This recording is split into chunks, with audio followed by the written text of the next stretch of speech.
শরীয়তপুরের চিকন্দি ফুটবল টুর্নামেন্টের সেমিফাইনাল খেলা অনুষ্ঠিত শরীয়তপুর প্রতিনিধি হযরত মতিউর রহমানের প্রতিবেদনে। শরীয়তপুরের চিকন্দি আইনজীবী সমিতি বনাম মাদারীপুর আইনজীবী সমিতির মধ্যে ফুটবল টুর্নামেন্ট 2025 খেলা অনুষ্ঠিত হয়েছে। বৃহস্পতিবার 27 নভেম্বর 2025 বিকালে উক্ত খেলা অনুষ্ঠিত হয়।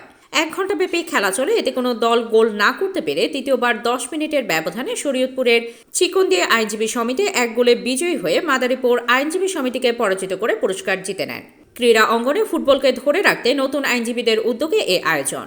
এর মাধ্যমে মাদারীপুর ও শরীয়তপুরের চিকন্দি আইনজীবী সমিতির বন্ধুত্বপূর্ণ সম্পর্ক গড়ে তোলার এক অধ্যায়ের সৃষ্টি হলো। চিকন্দি আইনজীবী সমিতির সভাপতি অ্যাডভোকেট আব্দুল মান্নান তালুকদারের সভাপতিত্বে ও শরীয়তপুর জজ কোর্টের অ্যাডভোকেট হেমায়েত হোসেন রুবেলের সঞ্চালনায় অনুষ্ঠানে এ সময় উপস্থিত ছিলেন অ্যাডভোকেট জাহাঙ্গীর আলম কাশেম, অ্যাডভোকেট মৃধা নজরুল কবির প্রমুখ। আপনারা আসছেন, আপনাদের ধন্যবাদ। আর আমরা এটা হচ্ছে একটা ফ্রেন্ডলি ম্যাচ, খেলাধুলা পছন্দ করি, ওটা খেলা নিচ্ছে আমরা সবাই। আমরা একটা আনন্দপূর্ণ ম্যাচ খেলবো। আর এই চাইতে এই যে সৌহার্দ্যটা এখানে আমাদের ব্রাদারহুডটা জিতবে।